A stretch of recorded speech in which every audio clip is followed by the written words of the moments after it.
नमस्कार जनसंवाद में आपका स्वागत है दोस्तों। आज गया है 23 जनवरी। फटाफट ब्रेकिंग न्यूज निकल के आ रही है, एक करके आपको विस्तार से बताएंगे। दोस्तों कल जबरदस्त तरीके से हो गया है विवाद। आपको बता दें राहुल गांधी की यात्रा को अब रोकने की हो रही है जबरदस्त कोशिश। मोरीगांव कमिश्नर ने राहुल की पदयात्रा रोक दी, बोले कानून व्यवस्था में व्यवधान रोकने की जिम्मेदारी हमारी है।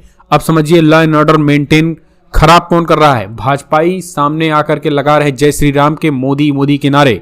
दूसरी खबर निकल के आई है, मैं अपराधी नहीं, ऊपर से आदेश आया होगा। मंदिर में प्रवेश नहीं मिलने पर राहुल गांधी का आया बयान, फूटा गुस्सा, बैठे धरने पर रघुपति राघव राम, गाया गाना, बोले ये राम राज्य की शुरुआत नहीं, ये रावण राज। तीसरी खबर बताएंगे, रामलला प्राण प्रतिष्ठा के बीच ममता बनर्जी ने कालीघाट मंदिर में की पूजा, सद्भाव निकाली रैली। पश्चिम बंगाल की सद्भाव रैली के बारे में आपको बताएंगे। चौथी खबर में बताएंगे कैसे विदेशी मीडिया ने जो है वो बताया है हिंदुत्ववादी सरकार को लेकर और भारतीय मुसलमानों के बारे में विदेशी मीडिया ने इस पर पूरे मामले पर क्या कुछ कहा वो हम आपको बताएंगे। अयोध्या में राम लला के वर्ल्ड मीडिया ने क्या कुछ कहा, और वहीं वन नेशन वन इलेक्शन को लेकर भी कुछ एक बड़ी खबर आई है। इजरायल और हमास युद्ध के बीच भी कुछ एक बड़ी अपडेट निकल के आई है। और इस बीच रामलला में प्राण प्रतिष्ठा के बीच असदुद्दीन ओवैसी ने जमकर निकाली भड़ास। ट्विटर पर ट्रेंड हुआ है, बाबरी जिंदा है और हम इसे लेकर रहेंगे। तो एक तरीके से बाबरी मस्जिद को लेकर भी आई बड़ी खबर। और लोकसभा चुनाव को लेकर कांग्रेस और सपा के गठबंधन के बीच क्या खबरें हैं वो भी बताएंगे। एक एक करके खबरें आपको जान लेना जरूरी है। जहां अखिलेश यादव ने प्राण प्रतिष्ठा को लेकर क्या कुछ कहा है और दिल्ली में वोटर लिस्ट को लेकर आई बड़ी खबर। तो सब कुछ खबरें जान लेना जरूरी है। ईवीएम को लेकर क्या घमासान। लेकिन चैनल को सब्सक्राइब करें, ज्यादा से ज्यादा शेयर करें इस वीडियो को। दोस्तों आपको क्या लग रहा है कि क्या वाकई में मोदी के द्वारा कहा गया राम विवाद नहीं बल्कि समाधान है? क्या वाकई में बीजेपी ने राम को विवाद की जड़ बनाया है या समाधान? तो कमेंट्स माध्यम से अपने सुझाव दें। चलिए पहली खबर निकल के आई है दोस्तों, असम में जमकर हंगामा हुआ है। कमिश्नर ने रोक दी राहुल गांधी की पदयात्रा, बोले कानून व्यवस्था में व्यवधान। कांग्रेस ने कहा भाजपाई खड़ा कर रहे हैं दिक्कत। दरअसल असम के मोरीगांव जिले के आयुक्त ने कांग्रेस नेता राहुल गांधी को भारत जोड़ो न्याय यात्रा के तहत शहर पर नुक्कड़ सभा में पदयात्रा नहीं करने की अपील की। दरअसल रविवार को इस यात्रा के दौरान कांग्रेस कार्यकर्ताओं की गाड़ियों पर हमले हुए थे और इसी को देखते हुए आयुक्त ने राहुल गांधी को पदयात्रा करने से रोका। जिला आयुक्त देवाशीष शर्मा ने कहा कि खुफिया इनपुट के आधार पर जिला अधिकारियों को इनमें से कुछ शरारती तत्वों के शामिल होने की आशंका है, जो देश में एक साथ दो कार्यक्रम राम मंदिर और प्राण प्रतिष्ठा और भारत जोड़ो यात्रा का फायदा उठाकर देश की शांति भंग करना चाहते हैं। इस तरीके से राहुल गांधी की पदयात्रा को बताकर रोकने की भरपूर कोशिश की जा रही है। अब आप समझिए, अगर कोई अराजक तत्व है तो उनको पकड़ने की जिम्मेदारी किसकी? असम पुलिस की है। लेकिन उसके बावजूद भी भाजपाई लगातार व्यवधान पैदा कर रहे हैं। उनको पकड़ने के बजाय राहुल की यात्रा को रोक करके ये कहा जा रहा है कि आपके सुरक्षा को ध्यान में रखते हुए, कानून व्यवस्था को ध्यान में रखते हुए जो है वो ये रोका जा रहा है। तो इस तरीके से लगातार जो है वो सिचुएशन खुद भाजपाई खराब कर रहे हैं और टकराहट बढ़ा रहे हैं। तो कमेंट्स माध्यम से अपने सुझाव दें, क्या वाकई में राहुल गांधी की यात्रा में जिस तरीके से व्यवधान पैदा किया जा रहा है, क्या ये आप नहीं मानते हैं कि स्क्रिप्टेड है? अगली एक और अपडेट निकल के आई है। राहुल गांधी ने एक बार फिर से सीधे तौर पर मोदी पर बोला बड़ा हमला, कहा मैं कोई गुंडा या मवाली नहीं, मंदिर में प्रवेश नहीं मिलने पर भड़के, कहा मैं ऊपर से आदेश आया है। दरअसल भारत के आपको बता दें 22 जनवरी को लेकर के अब दो खबरें हैं। एक तरफ जो है वो रामराज की बात की जा रही है, दूसरी तरफ राहुल गांधी की यात्रा को जो है वो भरपूर तरीके से रोकने की कोशिश की गई है। अब इसको लेकर राहुल गांधी ने बड़ा हमला बोला है। राहुल ने स्पष्ट कर दिया है कि जिस तरीके से हमें मंदिर में जाने से रोका गया है वो कहीं ना कहीं एक ठीक नहीं है। दरअसल कल मंदिर की पुजारियों में जाने का ऐलान किया था, फिर राहुल गांधी ने ऐलान किया और फिर मंदिर पुजारी ने बुलाया भी, लेकिन उसके बाद जो है वो आला कमान का आदेश आ गया और फिर उनकी यात्रा को रोक दिया गया और कहा गया कि आपको मंदिर में घुसने नहीं दिया जाएगा। तो इस तरीके की तमाम खबरें निकल के आई। राहुल ने कहा मैं कोई गुंडा नहीं हूं, और ये सवाल कांग्रेस ने खड़े किए कि एक तरफ राम राज्य की बात की जा रही है, सबकी समानता की बात की जा रही है, और दूसरी तरफ मंदिर में घुसने नहीं दिया जा रहा है। आखिर ये कैसा राम राज्य है? क्या इस देश के हिंदुओं को, क्या इस देश की जनता को इस बात को समझ में आएगा? अगली एक और अपडेट निकल के आई है। राम लला की प्राण प्रतिष्ठा के बीच पश्चिम बंगाल में मायावती ने निकाली सद्भावना रैली। ममता बनर्जी ने कालीकट में मंदिर में निकाली सद्भावना रैली। हिंदू मुस्लिम सिख ईसाई दिखे साथ। जी हाँ, तृणमूल कांग्रेस पार्टी चीफ ममता बनर्जी के नेतृत्व में कल निकाली गई रैली में कहा गया कि हजारों लोग शामिल हुए। धर्मनिरपेक्षता हमारे देश की जोड़ती है और इस रैली का समापन पार्क सर्कस मैदान में एक विशाल सभा में हुआ है। इस बीच आपको बता दें ममता बनर्जी ने रैली से पहले कालीघाट मंदिर में पूजा अर्चना भी की थी। उन्होंने हाल ही में राम मंदिर के उद्घाटन समारोह को लोकसभा चुनाव से पहले बीजेपी का चुनावी हथकंडा बताते हुए कहा है कि नौटंकी की जा रही है। कांग्रेस अध्यक्ष मल्लिकार्जुन खड़गे ने, पूर्व अध्यक्ष राहुल गांधी और कांग्रेस नेता अधीर रंजन चौधरी ने रामलला के प्राण प्रतिष्ठा समारोह के निमंत्रण को ठुकरा दिया था। पार्टी ने बयान जारी करके कहा है कि बीजेपी इसका इस्तेमाल चुनावी फायदे के लिए कर रही है। तो ये चीजें जो है वो कही जा रही हैं। रामलला प्राण प्रतिष्ठा को लेकर के ममता बनर्जी ने जो है वो कल हिंदू मुस्लिम एकता के बीच जो है सद्भावना रैली निकाली। एक और अपडेट, असदुद्दीन ओवैसी का बड़ा बयान, बोले माहौल खराब हो रहा है राम मंदिर प्राण प्रतिष्ठा को लेकर के। उन्होंने कहा है कि फिलहाल बाबरी मस्जिद हमारी जिंदा है। सोशल मीडिया ट्विटर पर भी होने लगा ट्रेंड। जी हां, अयोध्या में आपको बता दें राम मंदिर के बीच AIMIM चीफ असदुद्दीन ओवैसी ने, उन्होंने जो है पत्रकार भारतीय मुसलमानों से बाबरी को योजनाबद्ध तरीके से छीन लिया गया है। उन्होंने कहा है कि भारतीय मुसलमानों से ये छीना गया है। ओवैसी कर्नाटक कलबुर्गी में पत्रकारों से बात कर रहे थे और इस दौरान उन्होंने कहा कि मुसलमानों ने 500 साल तक बाबरी मस्जिद में नमाज अदा की है। जब कांग्रेस ने जीबी पंत उत्तर प्रदेश के मुख्यमंत्री थे तब उन्होंने रात के अंधेरे में मस्जिद के अंदर मूर्तियां रखवा दी थी। बाद में उन्हें हटाया भी नहीं गया। ये मेरी मस्जिद और हमेशा रहेगी। उन्होंने सीधे तौर पर कहा है कि आखिर हम इसे नहीं छोड़ सकते। क्या किसी के बाप को अगर आप मार देंगे, खत्म कर देंगे, तो क्या कभी वो भूल सकता है अपने दुश्मनों को? तो इस तरीके से उन्होंने सवाल खड़े किए हैं और बड़ी बातें कही। अगली एक और अपडेट निकल के आई है दोस्तों, अयोध्या की राम लला की प्राण प्रतिष्ठा के बीच अमेरिका, ब्रिटेन, UAE समेत कई वर्ल्ड मीडिया का आया बयान। अयोध्या में विशाल राम मंदिर के इस प्राण प्रतिष्ठा के बीच UAE की मीडिया अल जजीरा ने बड़ा बयान दिया है। कतर स्थित नेटवर्क अल जजीरा ने एक ओपिनियन लेख में लिखा है कि भारत की धर्मनिरपेक्षता भगवा राजनीति के पहाड़ तले दब गई है। भारत की राजनीति टिप्पणीकार ने लिखा है कि धर्मनिरपेक्ष भारत के किसी भी प्रधानमंत्री का मंदिर उद्घाटन करना अनुचित है। लेख में कहा है कि बाबरी मंदिर का विध्वंस आज भी मुसलमानों के लिए दुखदायी है।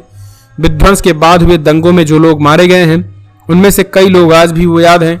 राजनीतिक वादे के लिए किए गए मस्जिद फिर से बनाया जाएगा, लेकिन ऐसा कभी नहीं हुआ। और इस बीच उन्होंने ये भी कहा है कि मोदी एक मुगल काल के जो है वो मस्जिद को तोड़ करके उस पर मंदिर बनाई गई, उसका उद्घाटन उन्होंने किया है। और कहा गया है कि भारत के मुसलमान इससे डरे हैं। इसके साथ ही रूस के अखबार मीडिया ने कहा है कि फिलहाल राम मंदिर के बनने से शहर की काया पलट हो गई है। अयोध्या जिसे हिंदू भगवान का जन्मस्थल माना जाता है। इसके साथ ही और भी मीडिया, ब्रिटेन की मीडिया ने लिखा है, समाचार एजेंसी रॉयटर्स ने कहा कि प्रधानमंत्री ने राम मंदिर उद्घाटन को ऐतिहासिक क्षण बताते हुए भारतीयों से आग्रह किया कि सोमवार के अपने घरों के पास एक मंदिर में दिए जलाकर दिवाली मनाएं। तो तमाम बड़े उद्यमी शामिल हुए। इस तरीके की तमाम चीजें जो यहाँ पर कही गई। एक और अपडेट निकल के आई है दोस्तों, आपको बता दें, जहां आखिरकार वन नेशन वन इलेक्शन को लेकर के चुनाव आयोग का बड़ा बयान निकल के आया है। केंद्र सरकार ने पत्र लिखा, कहा कि EVM के लिए खर्च होंगे 10,000 करोड़ रुपए। जी हां, एक साथ चुनाव कराने को लेकर के देश में राजनीति चरम पर है। भाजपा नीति, केंद्र सरकार इसके पक्ष में है तो विपक्ष दल इसका लगातार खुलकर विरोध कर रहा है। इस बीच चुनाव आयोग ने एक साथ लोकसभा और विधानसभा चुनाव कराने को लेकर के सरकार को पत्र लिखा है। चुनाव आयोग ने कहा है कि यदि लोकसभा और विधानसभाओं के लिए एक साथ चुनाव कराए जाते हैं तो नई इलेक्ट्रॉनिक वोटिंग मशीन खरीदने के लिए 15 साल में अनुमानित 10,000 करोड़ रुपए की आवश्यकता होगी। सरकार को भेजे गए पत्र में आयोग ने कहा है कि EVM का सेल्फ जीवन 15 वर्ष है और यदि एक साथ चुनाव कराए जाते हैं तो मशीनों के एक सेट का उपयोग करके उसके जीवन काल में 3 चक्रों के चुनाव कराने के लिए किया जा सकता है। एक और अपडेट निकल के आई है दोस्तों, लोकसभा चुनाव को लेकर कांग्रेस ने अब बनाया प्लान। सपा के बजाय इस पार्टी से भी गठबंधन को ज्यादा प्राथमिकता है। दरअसल कांग्रेस ने लोकसभा चुनाव में ज्यादातर पार्टियों की बात करें तो सीटों पर प्रत्याशियों ने खुले तौर पर चुनाव लड़ना शुरू कर दिया है। अब खबर निकल के आई है कि यूपी में जो है वो यूपी में खास करके समाजवादी पार्टी के इतर अगर कांग्रेस जाएगी तो वो छोटी छोटी पार्टियों को अपने पाले में ला सकती है। उत्तर प्रदेश में अगर समाजवादी पार्टी अखिलेश यादव राजी नहीं होते, हालांकि जो गठबंधन की सीटों के बंटवारे को लेकर कहा जा रहा है कि फिलहाल सब कुछ लगभग ठीक दिशा में चल रहा है और लगभग गठबंधन होगा। अगली एक और अपडेट, अखिलेश यादव ने प्राण प्रतिष्ठा को लेकर बोला मोदी सरकार पर हमला। योगी सरकार को बताया पूरी तरीके से उत्तर प्रदेश में कानून व्यवस्था बताया धड़ाम है। जी हां, दरअसल आपको बता दें अखिलेश यादव ने भी राम मंदिर की प्राण प्रतिष्ठा को लेकर उन्होंने बड़ा बयान दिया। उन्होंने कहा कि आज सिचुएशन जो है वो उत्तर प्रदेश में राम राज्य से बद से बदतर हो चुकी है। राम राज्य में सबको शिक्षा, सबको काम मिलता था, लेकिन यहाँ पर ना तो किसी के स्वास्थ्य की चिंता की जा रही है ना ही काम की। यहाँ केवल और केवल अपने नाम की चिंता की जा रही है कि हम कितना किस चीज का क्रेडिट ले लें। क्रेडिट में होड़ मची है कि मोदी कितना क्रेडिट ले ले, योगी कितना क्रेडिट ले ले, देश की जनता का क्या होगा। इतिहास में यह भी लिखा जाएगा कि मोदी के शासनकाल में सबसे ज्यादा बेरोजगारी हुई थी। यही नहीं लिखा जाएगा कि मोदी के शासनकाल में राम मंदिर बन गया, और यही नहीं लिखा जाएगा कि मोदी के शासनकाल में 370 हट गया। तो इतिहास दोनों तरफ से लिखा जा रहा है। अब ये पढ़ने वालों की आंखें और पढ़ने वालों का दिल क्या होता है। अगली एक और अपडेट निकल के, एक और अपडेट आपको बता दें, खाड़ी में 3 तरफ से घिरा अमेरिका, इराक सीरिया में मौजूद सैन्य अड्डों को बनाया जा रहा है निशाना। दरअसल एक वक्त था जब मिडिल ईस्ट में सुपर पावर अमेरिका सबको धमकी देता था और सुपर पावर कहलाता था, पर खाड़ी का हर मुल्क अमेरिकी फौज और उनके हथियार और उनके प्रचंड प्रहार से थर थर कांपते थे। मगर आज की तारीख में वही अमेरिका खाड़ी में 3 फ्रंट से घुर चुका है। इराक सीरिया में मौजूद उसके सैन्य अड्डों को निशाना बनाया जा रहा है। मिसाइल रॉकेट के जरिए आसमानी प्रहार किए जा रहे हैं। इस हमले को अंजाम देने के पीछे अमेरिका के कट्टर दुश्मन ईरान का हाथ है। ताबड़तोड़ अंदाज में आसमान से रॉकेट और मिसाइलों के प्रहार से पश्चिमी इराक का एक इलाका दहल उठा है। प्रचंड अटैक के चलते आग का गुबार और बारूद से सना धुआं आसमान से उठने लगा है। इराक में 20 जनवरी की शाम बारूदी कोहराम किसने मचाया, किसे टारगेट करने के लिए बैलिस्टिक मिसाइलें और रॉकेट से सीरियल अटैक किया गया।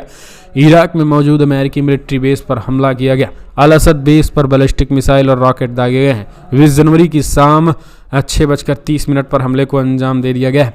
तो इस तरीके की चीज़ें जो हैं वो उन्होंने कही हुई हैं, और लगातार यही कारण है कि अमेरिका के ठिकानों पर लगातार हो रहे हमले से अब अमेरिका की सुपर पावरी को खतरा लगा है, और अमेरिका को एक तरीके से तगड़ा झटका लग रहा है, क्योंकि अब जो है वो इनके उल्टे दिन शुरू हो चुके हैं। तो आप कमेंट्स माध्यम से अपने सुझाव देना ना भूलें। बिल्किस बानो केस के सभी 11 आरोपियों ने सुप्रीम कोर्ट के आदेश के बाद रविवार देर रात पुलिस की कड़ी निगरानी में गोधरा उप जेल में सरेंडर कर दिया। जी हाँ, दरअसल आपको बता दें, बिल्किस बानो केस के सभी 11 आरोपियों ने सुप्रीम कोर्ट के आदेश के बाद फिलहाल रविवार देर रात पुलिस की कड़ी निगरानी में गोधरा जेल में उन्हें सरेंडर कर दिया गया है, और गोधरा के जेल में एक बार फिर से वो पहुंच चुके हैं। सुप्रीम कोर्ट ने उनकी रिहाई को फिलहाल बिल्किस बानो ने चुनौती दी थी, और फिर सुप्रीम कोर्ट ने उनको पूरी तरीके से झटका दे दिया है। तो ये एक बड़ी अपडेट निकल के आई है। एक और अपडेट निकल के आई है, रामलला प्राण प्रतिष्ठा के बीच बड़ा ऐलान, अयोध्या में बनने वाली मस्जिद की आई तारीख, फंड का प्लान भी रेडी। जी हां, दरअसल रामलला की प्रतिष्ठा के बीच अयोध्या में बनने वाली मस्जिद को लेकर बड़ी जानकारी सामने आई है। रॉयटर्स की रिपोर्ट के मुताबिक इंडो इस्लामिक कल्चरल फाउंडेशन इस साल मई में भव्य मस्जिद का निर्माण शुरू कर देगा। इसे पूरा होने में 3-4 साल का समय लग सकता है। मस्जिद प्रोजेक्ट की देखरेख इंडो इस्लामिक कल्चरल फाउंडेशन की डेवलपमेंट कमेटी कर रही है, जिसके प्रमुख हाजी अराफत शेख हैं। उन्होंने कहा है कि मस्जिद के लिए धन जुटाने के लिए क्राउड फंडिंग वेबसाइट लॉन्च करने की तैयारी की जा रही है और धन जुटाया जा रहा है। इसको लेकर कहा जा रहा है कि आने वाले समय में जो है वो इसे पूरी तरीके से जो है वो हम जल्द ही जिस पे बनाएंगे। एक और अपडेट निकल के आई है, 211 वापी और शाही ईदगाह भी हिंदुओं को सौंपे मुसलमान, बोले बाबरी की खुदाई का सच बताने वाले के मोहम्मद। अब समझिए, अयोध्या में विवादित स्थल की पहली और दूसरी खुदाई के दौरान एएसआई के अधिकारी रहे के मोहम्मद का कहना है कि मुसलमानों को ज्ञानवापी और मथुरा की शाही ईदगाह को भी हिंदुओं को सौंप देनी चाहिए। न्यूज एजेंसी INS को दिए इंटरव्यू में भारतीय पुरातत्व सर्वेक्षण के नॉर्थ जोन के रीजनल डायरेक्टर रहे के मोहम्मद ने कहा है कि विवाद का एकमात्र समाधान इन स्थलों को हिंदुओं को सौंप देना चाहिए। इसको लेकर सभी धर्मगुरुओं को एकत्रित हो जाना चाहिए। उन्होंने कहा है कि भगवान राम, शिव और श्री कृष्ण के साथ हिंदुओं की भावना जुड़ी है, वहीं मुसलमानों की कोई भावना यहाँ से जुड़ी नहीं है। मुसलमानों की भावना से मक्का और मदीना से जुड़ा है। तो इस तरीके की चीजें जो है वो अब कही जा रही हैं। आने वाले समय में क्या लगता है आपको, क्या देश में एक तरीके से माहौल अयोध्या के बाद काशी और मथुरा को लेकर नहीं बनाया जा रहा है? आप कमेंट्स माध्यम से अपने सुझाव देना ना भूलें। एक और अपडेट निकल के आई, दूसरे समुदाय के नाम पर नहीं रोक सकते हैं रोक, रामलला के टेलीकास्ट रोकने पर तमिलनाडु सरकार को सुप्रीम कोर्ट की नसीहत। जी हाँ, आखिरकार हमने आपको बताया था कि किस तरीके से जो है वो तमिलनाडु में मंदिरों और सार्वजनिक स्थलों पर रामलला की प्रतिष्ठा के लाइव टेलीकास्ट पर रोक लगाए जाने का मामला सुप्रीम कोर्ट पहुंचा, और सोमवार सुबह ही शीर्ष अदालतों में इस सुनवाई हुई और बेंच ने तमिलनाडु सरकार को नसीहत दी। अदालत ने कहा कि लाइव स्ट्रीमिंग की मांगों को खारिज न किया जाए, और यही नहीं, कोर्ट ने कहा है कि राज्य सरकार की यही दलील भी गलत है और इस इलाके में दूसरे समुदाय के लोग भी रहते हैं। तो ये चीजें जो है वो यहाँ पर सुप्रीम कोर्ट ने कही हुई हैं। तो फिलहाल आप कमेंट्स माध्यम से अपने सुझाव देना ना भूले। दोस्तों, जो ये चीजें निकल के आ रही है रामलला के मंदिर को लेकर अल जजीरा की रिपोर्ट, क्या वाकई में भारतीय मुसलमानों के लिए खतरा है? क्या वाकई में हिंदू राष्ट्र की एक नींव डाली जा रही है लोकतांत्रिक में चुनी हुई सरकारों के द्वारा, जिस तरीके से मोदी के द्वारा ये मंदिर की प्राण प्रतिष्ठा की गई? आखिर इसे आप कैसे देखते हैं? अपने सुझाव दे इस वीडियो में। जय हिंद, जय भारत।